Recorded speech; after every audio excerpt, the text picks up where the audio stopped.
We went back to the US in early January for a couple of weeks, and while it was a very productive trip, unfortunately, I didn't have enough time to complete our Best of December video. Since we dove less in January, and quite frankly, the visibility has not been the greatest since our return, we're combining the December and January highlights. There are quite a few, so grab some popcorn.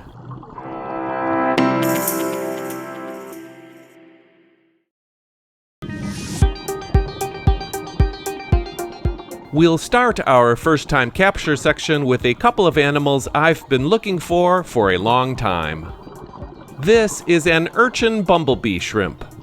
As the name implies, they live on some urchin species. I discovered this one blending in beautifully with the spines on a West Indian sea egg. Another one I read about in the Reef ID books, but haven't seen until now, is a viscous sponge. That name comes from the fact that they look a bit gooey, like part of the sponge is slowly dripping. Although this tricolor hermit crab is a first-time capture for us, it turns out it may be fairly common. I found this guy on a long dive across the shallows where I didn't go below 12 feet. Subsequently, a number of people have told me they see them a lot, and now that I look for them in the very shallow water, I have seen a few more. On that same dive, I barely noticed this flaming anemone hiding at the base of a small coral head.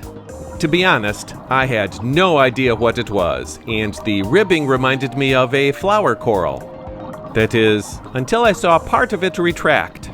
But with a little crowdsourcing help, I found out what it was, and it was awesome. Sticking with shallow night dives for a bit, this angular brittle star out for a walk across the sand was much easier to spot.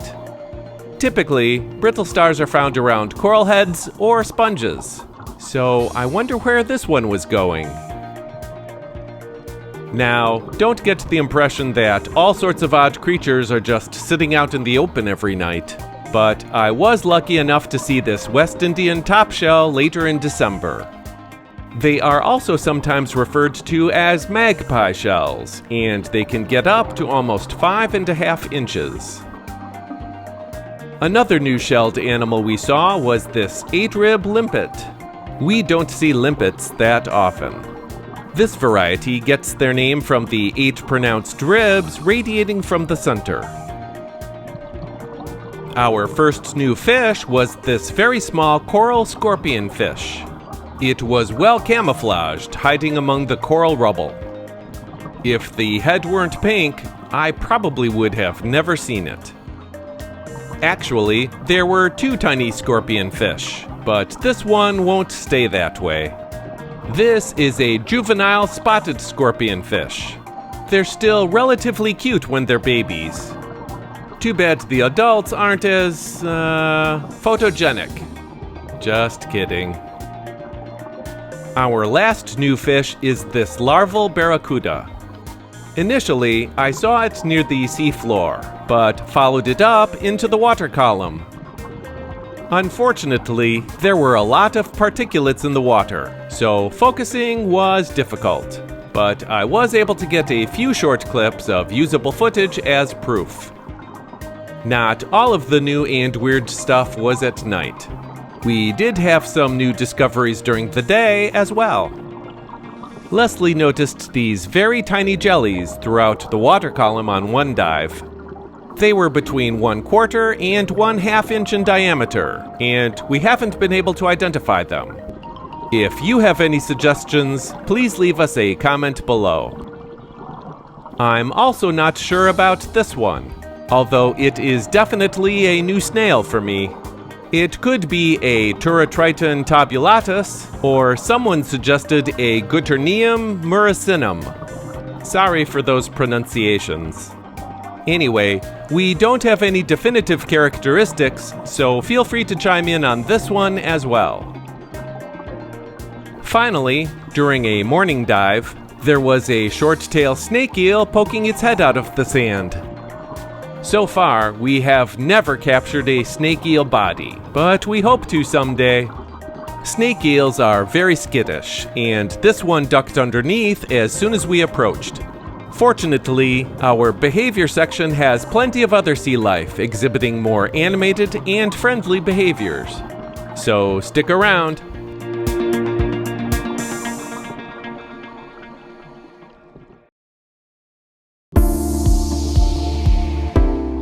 Tarpons are occasional buddies on night dives, so that's not special. But we don't often see them with whitefin sharksuckers attached. It was quite fun to see this sharksucker easily move all over the tarpon at the same time the tarpon was swimming around looking for food. Usually, slate pencil urchins can be found in cracks between coral heads or some other out-of-the-way or hidden space. But they do change locations from time to time, and I caught this one doing just that on a night dive. We filmed it for 2 minutes, and the pencil urchin crawled about 3 inches. What's not clear is whether this urchin was running or just out for a stroll. Something else we don't see moving too often are sea cucumbers. So catching this donkey dung sea cucumber moving its head was a minor treat. But we also got a bigger treat. At the risk of sounding childish, this clip is one of my favorites, and I've been waiting a long time to catch it live, and in glorious 120 frames per second, no less. Wait for it. This donkey dung sea cucumber is pooping. Circle of life warning on this clip. Skip ahead to the 8:13 mark if you prefer not to watch. This school of grunts near the top of the drop-off looked pretty great, so I stopped to grab a shot. As I was filming, something startled them. You can see the group move on the left side, so I panned around looking to see what happened. Apparently, a graysby attacked and had one of the grunts in its mouth, which was rather surprising given how large the grunt was. Typically, these situations become waiting games, as the prey pretends to be dead and waits for the attacker to loosen its grip so it can quickly escape, while the attacker just waits for the prey to either give up or expire. In this case, the graysby won out, as it maneuvered from a side grip under the head to a frontal grip where it slowly pulled the fish in. Still, going in sideways like that, and the sheer size of it, looks like a challenge for the graysby. Okay, so we just showed this in November, but we saw it again, this time downtown. Blue tang schools have had a sort of monopoly on scouring coral heads for algae. That is, until recently. This is the second time we've seen an equally large school of intermediate phase princess parrotfish doing the exact same thing. I will say they don't appear to move around as quickly or as much, but the behaviors do mirror each other. We will be on the lookout for this behavior going forward to see if it continues. Slender filefish can be hard to spot. You can often find them trying to blend in with sea rods. Rope sponges are a bit less common, but they also provide vertical spaces for filefish to hide. However, this was the first time we've seen one hanging around the tentacles of a giant anemone. It was completely unexpected, but a terrific location to deter predators. And speaking about hiding techniques, take a look at the amazing transparency of this spotted cleaner shrimp. We're not sure if this is some sort of intermediate post-larval coloring intended to make it invisible to predators, but it was very cool to see. Well, almost see. Too bad those white antennae aren't quite as stealthy. For our last behavior video, check out this two-spined sea star walking over a rock. It's interesting to see them crawl, but that's not why we're sharing this clip. Pay attention to the Christmas tree worm. It completely ignores the sea star crawling all over it. It doesn't close. It doesn't even flinch, which is fascinating because they seem to close whenever anything gets close. I wonder if there is something special between those two animal types. Anyway, the sea star fell upside down on the backside of the rock, and I filmed it flipping itself over, which was also fun to watch. We'll let this play out before jumping to the uncommon animal section.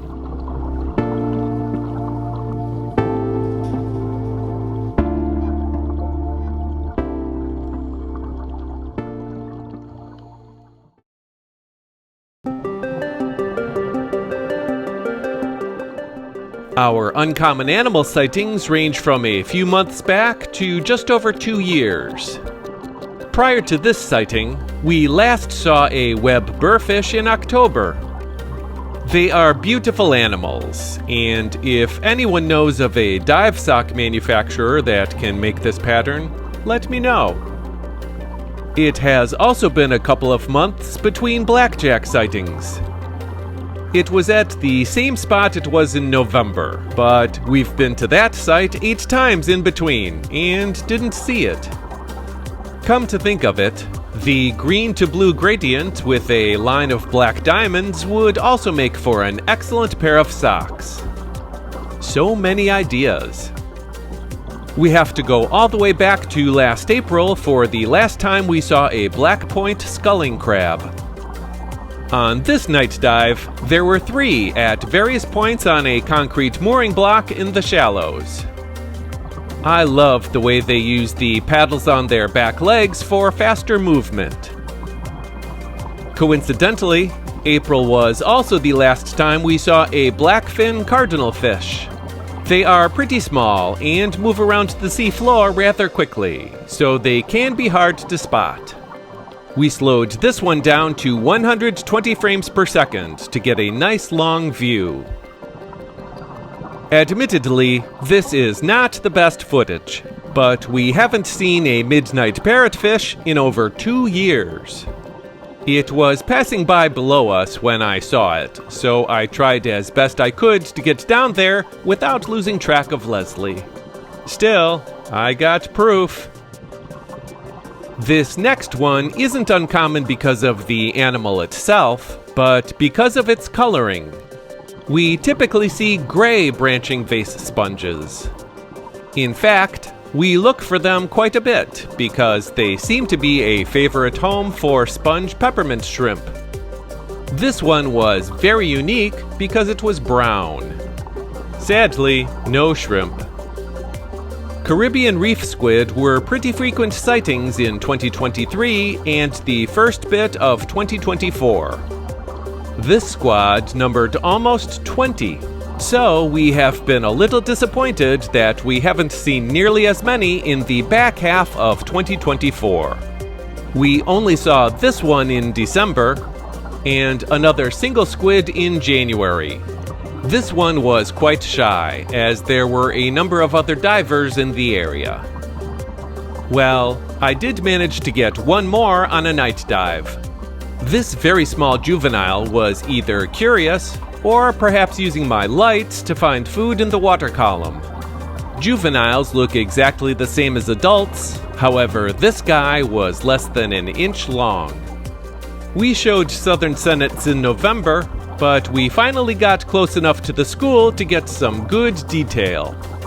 While we have seen them fairly regularly the last few months, we've only seen them in this area.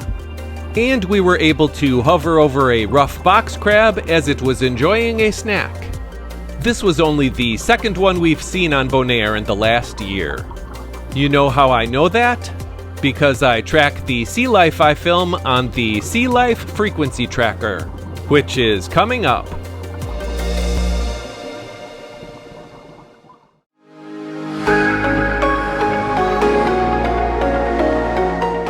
And now for the nerdy data portion of the video. I've made a few additions to the Sea Life Frequency Tracker that I hope you'll like. The first is on this daily view, which shows all of the more interesting sea life we filmed in December and January, and on which dive we saw it. Specifically, the new yellow column shows the last date we recorded each animal. That data is used in our monthly view as well. If you're new to these videos, this view shows all of the less common sea life we've captured since starting the tracker 4 months ago, and how many times we saw them each month. The yellow column here calculates the total number of days since we last saw each animal. Feel free to pause and/or rewind if you want to take a closer look. I've got to be honest, scrolling through the list is kind of fun to see just how diverse and unique the sea life is on Bonaire. You know what else might be fun? Subscribing to the TropicLens channel. And if you tick the little bell, you'll get notified whenever we release a new video. Liking the video also helps, and do let us know what you think of the sea life frequency data. It's a fair amount of work, and while we enjoy it, we want to make sure you do as well. Thanks! Smiley face.